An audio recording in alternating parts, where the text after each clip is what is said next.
ए गाइजहरू के छ खबर होइन। आज म यति घुम्न निस्केको थिएँ अनि यसो हेरेको यहाँ केपीबाको पानी जहाज चाहिँ अहिले जापानतिर आएछ। अब फोटो अब उसहरू झन्डा चाहिँ छैन है नेपालको, तर त्यो झन्डा कतै खस्यो होला पानी जहाजको। अब चाहिँ फेरि पनि अब म तपाईँहरूलाई देखाउँछु है केपीबाको पानी जहाज। यो पानी जहाज अब क्यार ल्याउने यार, उता चलिरहेको छ होइन। यसलाई कसरी लैजाने नेपाल? यता यत्रो पानी जहाज छ, यति ठुलो पानी जहाजलाई क्याएर पठाउने हो।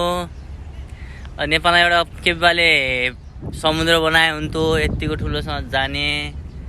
अब बुढाले क्यार्छन् कुन्नी। यतापट्टि पनि छ। यो सब केपी बुढाको चाहिँ पानी जहाज है।